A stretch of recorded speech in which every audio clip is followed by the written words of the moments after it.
तर लाडकी बहिणींसाठी खुशखबर आहे. मी पाठीमागच्या व्हिडिओमध्ये सांगितलं पण होतं, ई-के-वाय-सी करायला आता याद्या अपडेट होत आहेत. तर तुम्ही प्रयत्न करत राहा. तुम्हाला ई-के-वाय-सी होईल म्हणून. आता या ई-के-वाय-सी सुरू झालेली आहे म्हणजे यादी अपडेट होत आहेत आणि ई-के-वाय-सी होत पण आहे. जे दुरुस्ती यादीमध्ये नाव नाहीये असं जे मार्क येत होतं, सगळ्यांना कोणाकोणाला येत होतं, तर त्यांचे पण नाव आता येत आहेत. तर मी तुम्हाला ते कसं के-वाय-सी करायचं आहे मी तुम्हाला ते दाखवणार आहे पुढं. तर व्हिडिओ स्किप करू नका. पूर्ण व्हिडिओ बघा आणि तुम्ही कमेंट करून सांगा तुमचं के-वाय-सी दुरुस्ती यादीमध्ये नाव येत नाही का? जर नसेल तर हे व्हिडिओ पूर्ण बघा, स्किप करू नका. तुम्हाला कसं करायचं आहे के-वाय-सी मी तुम्हाला पूर्ण दाखवणार आहे आणि या बाबतीत जरी कोणाचं अजून त्यामध्ये नाव अजून आला नाही, तर मग मी तुम्हाला ते कसं येईल, मी तुम्हाला ते पण सांगणार उपाय सांगणार आहे त्यावर आणि तुम्ही एक कमेंट करा के-वाय-सी म्हणून फक्त. मी म्हणजे तुम्हाला ह्याच्यामध्ये मी ऑफिसमध्ये एकदा अर्ज देईन, की ई-के-वाय-सी साठी अनेकदा त्यांनी यादी अजून जे अपडेट होत आहेत ते अजून अपडेट व्हायला पाहिजे. जे अजून भरपूर जणांचे नावं नाही आहेत त्यामध्ये. तर तुम्हाला मी आता पूर्ण प्रोसेस कसं करायचं आहे, मी तुम्हाला आता दाखवणार आहे पुढं. तर व्हिडिओ स्किप करू नका, पूर्ण बघा आणि सबस्क्राईब करा चॅनलला, लाईक करा आणि कमेंट करा. जास्तीत जास्त करून सबस्क्राईब करा आपल्या चॅनलला, म्हणजे मला पण छान वाटेल. तर आता मी तुम्हाला ई-के-वाय-सी मध्ये भरपूर अशा 71 लाख लाडकी बहिणींचं ई-के-वाय-सी यादीमध्ये नाव दाखवत नव्हतं. दुरुस्ती यादीमध्ये नाव नाहीये, दुरुस्ती यादीत नाव नाहीये, दुरुस्ती यादीत नाव नाहीये. असं जे मार्क येत होतं, असं भरपूर लोकांना येत होतं. तर त्यामुळं आपण आता काय करायचं आहे, मी तुम्हाला आता लाईव्ह प्रूफ तुम्हाला त्या स्क्रीनवर जाऊया आणि स्क्रीनवर तुम्हाला मी कसं ई-के-वाय-सी करायचं आहे, मी तुम्हाला सगळं सांगणार आहे. ज्यांची ई-के-वाय-सी चुकली असेल किंवा त्यांची ई-के-वाय-सी एकदा झालती, तरी सुद्धा त्यांना पैसे आले नाहीयेत. त्यांनी ई-के-वाय-सी 1 वेळा, 2 वेळा, 3 वेळा सुद्धा केलेले आहेत, तरी सुद्धा त्यांना पैसे आले नाहीयेत. तर तुम्ही आणि जर समजा आता तुम्ही जरी चेक केला हे व्हिडिओ बघितल्यानंतर ना, आज जरी चेक केला तुम्ही, तुमचं नाव दाखवलं नाही, तर तुम्ही 18 तारीख किंवा 20 तारखेपर्यंत तरी तुम्ही एकदा अनेक 2 वेळा एकदा चेक करायचंच आहे तुम्ही. कारण की यादी अपडेट अजून एक 18 ते 20 तारखेपर्यंत याद्या अपडेट होणार आहेत. म्हणून तुम्ही व्हिडिओ पूर्ण पहा आणि कसं करायचं बाकी सगळं तुम्ही बघा आणि जर याबाबतीत अजून काही अपडेट आलं, तर तुम्हाला मी ते अपडेट पुढं देणार आहे. तर म्हणून आपल्या चॅनलला सबस्क्राईब करा आणि चला आता आपण स्क्रीनवर जाऊया. स्क्रीनवर आलेलं आहे. स्क्रीनवर आल्यानंतर सगळ्यात अगोदर गुगल ओपन करायचं आहे. गुगल ओपन केल्यानंतर तिथे सर्च करायचं आहे लाडकी बहीण .महाराष्ट्र.in. जर सर्च केला तर तुम्हाला इथे बघा खाली आलेलं पण आहे. तर पहिल्या लिंक वरती क्लिक करायचं आहे. लिंक वरती क्लिक केल्यानंतर तुम्ही आता ऑफिशियल वेबसाईटवर येणार. मग त्यानंतर इथं अर्जदार लॉग इन आहे. मग त्या साईडला याचे जे ऑप्शन्स आहेत ते सगळे ऑप्शन्स आपल्याला काही सुद्धा करायचं नाहीये. डायरेक्ट आपण हे जे लिंक दिसत आहे ह्यावर क्लिक करायचं समोर आहे. मग तुम्ही इकडं ई-के-वाय-सीच्या समोर इंटरफेसवर येणार. आल्यानंतर इथं तुम्ही पहिलं सगळ्यात अगोदर बघून घ्या, ही ऑफिशियल वेबसाईट आहे. इथं तुम्हाला तुमचं जे आधार क्रमांक असेल आणि हे जे कॅप्चा असेल हे तुम्हाला इथं टाकायचं आहे. जर तुम्हाला ही वेबसाईट जर कोणाला भेटत नसेल तर तुम्ही गुगलवर सरळ पद्धतीने तुम्ही सर्च करा, नाहीतर तुम्ही मला विचारा, मी तुम्हाला लिंक बायोमध्ये देईन ऑफिशियल वेबसाईटची. तर तर हे जे आहे हे इथं तुम्ही आपला आधार नंबर इथं टाकायचा आहे. इथं नंबर टाकल्यानंतर मग खाली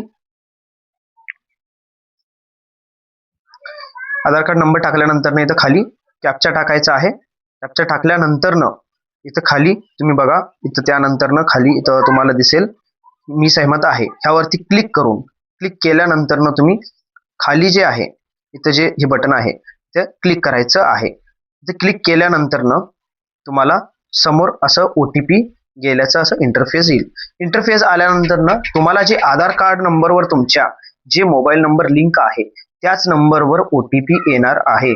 भरपूर असे अजून पण लाडकी बहीण आहेत की त्यांच्या आधार कार्डला नंबर अजून लिंक नाहीये. आणि ह्यामध्ये तुम्हाला हे पण सांगतो, तुमच्या हस्बंडचं आधार कार्ड लागणार नाही ह्याला. नाहीतर एक जण असं पण विचार करत आहेत की हस्बंडचं पण आधार कार्ड लागेल म्हणून. तर आता जी ही ई-के-वाय-सी जी करायची आहे, ज्यांचं यादीमध्ये नाव येत आहे, तर त्यांच्यासाठी आता नवीन याद्या अपडेट होत आहेत. तर त्यामुळे ह्यामध्ये आता कोणाच्या हस्बंडचं आधार कार्ड त्यांचं किंवा त्यांचा मोबाईल नंबर लागणार नाही. ज्या लाडकी बहिणीचं जे फॉर्म भरायचं आहे, के-वाय-सी करायची आहे, त्यांचंच आधार कार्ड नंबर ते लागणार आहे. तर मग ते आधार कार्ड नंबर टाकल्यानंतर इथं त्या नंबरवर OTP येणार. OTP आलं तर ते नंबर तुम्ही तिथे टाकू शकता. जरी सुद्धा कोणाला जर हे झालं नसेल की OTP त्यांच्या मोबाईल नंबरवर येत नसेल, तर मी तुम्हाला सांगेन की गुगलवर जाऊन तुम्ही आधारची जी वेबसाईट आहे, मी पाठीमागचं जे माझ्या चॅनलवर एक व्हिडिओ अपलोड आहे त्यामध्ये तुम्ही बघू शकता त्यामध्ये त्या नंबरवर ओटीपी तुम्हाला मोबाईल नंबर कुठला लिंक आहे आधार कार्डला ते नंबर तुम्हाला तिथं दाखवेल. मग त्या नंबरवरच ओटीपी जाणार आहे. आता हे जे मी कस्टमरांचं जे एवढं वेळ जे लागलं ओटीपी यायचं, तर त्यांचं काय झालं होतं की त्यांचं जे नंबर आहे त्यांना माहित नव्हतं कुठला लिंक आहे, तर म्हणून ते दुसऱ्या नंबरवर ओटीपी जात होता. तर त्यांना आता ओटीपी आलेला आहे. त्यांनी पहिलं मी फोनवरनच त्यांना मी ओटीपी विचारल्यानंतर पहिलं 2 वेळा चुकीचं झालं ओटीपी म्हणून मी टाकलो नाही. नंतर ओटीपी त्यांनी करेक्ट सांगितले. त्यानंतर हे बघा ओटीपी टाकल्यानंतर आता खाली इथं आपल्याला जे हे आहे क्लिक करायचं आहे. क्लिक केल्यानंतर इथे तुम्हाला सरळ सरळ समोर तुम्हाला इथं सगळं इंटरफेस तुम्हाला दिसेल. मग इथं जे क्वेश्चन्स आहेत हे क्वेश्चन्स काय आहेत पहिलं सगळ्यात अगोदर एकदा वाचून घ्या तुम्ही. भरपूर जण असे आहेत की पाठीमागच्या वेळी हेच इथं चुकी केली आहे त्यांनी, की त्यांनी इथं नाहीचे जागे हो म्हणून केले आहेत, आहे म्हणून केले आहेत. एक एक जण नाही पहिलं केलेत नंतर हो म्हणून केले आहेत. एक एक जण पहिलं आहे म्हणून केलेत नंतर नाही म्हणून केले आहेत. तर इथं जे आहे क्वेश्चन हे जरा वेगवेगळे उलटे सुलटे क्वेश्चन टाकलेले आहेत त्यांनी. तर म्हणून पहिले दोन्ही क्वेश्चन्सला आता जे आहे केवायसी करायचे ते इथं आहेवर क्लिक वगैरे काही करायचं नाही, दोन्हीवर नाही म्हणून क्लिक करायचं आहे. जरी तुम्हाला काय प्रॉब्लेम येत असेल ओटीपी येत नसेल तर हे वेबसाईट आहे मी तुम्हाला आता दाखवलेलं ते आधार नंबरवरती जाऊन तुम्ही आधार नंबर टाकून खाली येते तुम्हाला मी दाखवेन अनेकदा की हे इथे बघा इथं तुम्हाला आधार नंबर इथं टाकून तुम्ही इथं खाली कॅप्चा टाकायचा आहे. हे कॅप्चा समोर जे आहे मग इथं तुम्ही प्रोसीडवरती इथं क्लिक करायचं आहे. क्लिक केल्यानंतर तुम्हाला इथं तुमचं जे आधार कार्डला जे नंबर लिंक आहे मोबाईल नंबर ते तुम्हाला इथं ते दाखवणार आहे लास्टचे 4 नंबर. मग ते हे जर तुम्ही बघितला तर तुम्हाला कळेल की तुमचा मोबाईल नंबर कोणता लिंक आहे. मग त्यानंतर तुम्ही आहे तसं ते ओटीपी नंतर टाकल्यानंतर हे इंटरफेस आलं तर त्या पुढे तुम्ही नंतर इथे क्लिक करायचं आहे. हे बघा तुमची केवायसी असं यशस्वीरित्या प्रमाणे झालेली आहे. असे यशस्वीरित्या ई केवायसी झालेली आहे.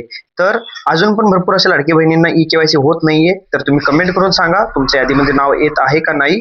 कारण की आता यादी अपडेट होत आहेत म्हणून हे बघा ई केवायसी तुमच्यासमोर मी लाईव्ह दाखवलेली आहे तुम्हाला प्रूफ भेटावं म्हणून. कारण की भरपूर जणांचं पण एकेकांचं कमेंट येत होतं की ई केवायसी अजून आमची होत नाहीये म्हणून. तर हे तुम्ही आता पूर्ण व्हिडिओ बघितला असेल तर तुम्हाला कळालंच असेल. तर अजून तुम्हाला काय प्रॉब्लेम येत असेल तर तुम्ही कमेंट करून सांगा. मी तुमचं पूर्णपणे तुम्हाला मी काय असेल तर त्या बाबतीत तुम्हाला मी अपडेट देईन. आणि अशा नवीन नवीन माहितीसाठी आपल्या चॅनलला सबस्क्राईब करा, लाईक करा, कमेंट करा. आणि पुढच्या व्हिडिओमध्ये जर तुम्हाला अजून पण हे असं प्रॉब्लेम येत असेल तर तुम्ही सांगा. मी अनेकदा जिल्हा ऑफिसमध्ये मी अर्ज देण्याचा मी प्रयत्न करेन. म्हणजे की जसे तुम्हाला भरपूर लाडकी बहिणींची अजून केवायसी राहिलेली आहे त्यांच्यासाठी तुम्हाला परत लाभ तुमचा चालू व्हायला प्रयत्न आपलं चालूच आहे आणि तुमची चालू व्हायला यशस्वीरित्या आपल्याला होईल. तर म्हणून आपल्या चॅनलला सबस्क्राईब करा, लाईक करा, कमेंट करा. धन्यवाद.